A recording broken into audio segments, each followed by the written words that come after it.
Bapak Ibu, saudara-saudari yang terkasih, ini perikopa yang kita dengarkan dari Injil Matius bab 5 ayat 38 sampai 42. Ini memang perikopa yang sangat ekstrim begitu. Sebuah prinsip-prinsip yang radikal kalau kita mau masuk dalam kerajaan Allah. Karena ini berbeda dengan hukum Taurat yang dipahami secara literal pada zaman itu. Tapi sebenarnya Taurat itu sudah bagus ya, sudah bagus. Tapi lalu Yesus tuh mau lebih lagi gitu loh masalahnya. Ini sudah sebenarnya mata ganti mata, gigi ganti gigi, ini sudah prinsip hukum Taurat yang membatasi yang namanya hukum pembalasan gitu. Kalau matamu hilang ya harus dibalas dengan mata gitu. Karena dulunya itu enggak seperti itu. Misalnya disakiti misalnya apa ya, misalnya mata ya. Lalu dibalasnya tuh dengan dibunuh gitu loh dulu itu.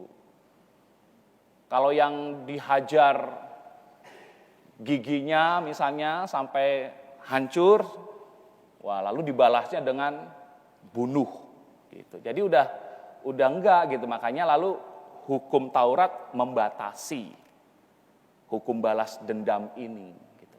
Kalau kamu dilukai matanya ya harus setimpal, kamu juga harus mata gitu loh. Jangan lebih daripada itu, bahkan sampai nyawa gitu. Nangkap ya konteksnya ya. Konteksnya itu seperti itu. Makanya lalu Musa memberikan aturan, ya kalau misalnya hilang mata ya harus digantinya dengan mata gitu.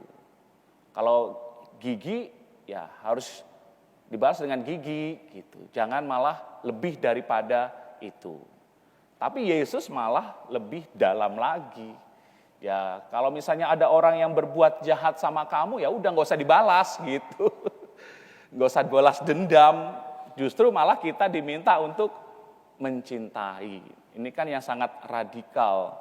Sehingga lalu menjadi sebuah pertanyaan, ini apakah mungkin begitu kan? Apakah realistis gitu?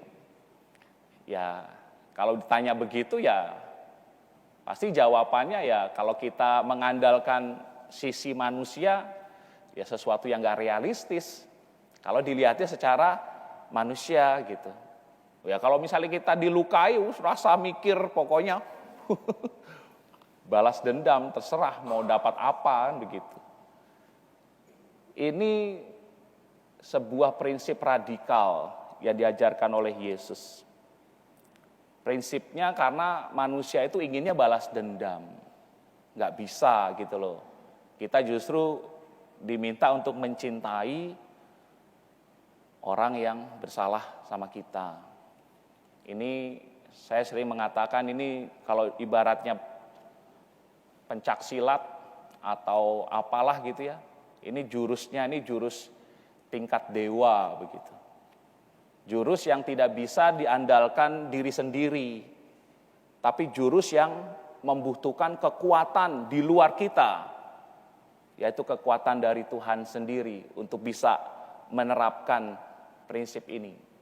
Apalagi kemarin hari Minggu kita merayakan Hari Raya Tritunggal Maha Kudus.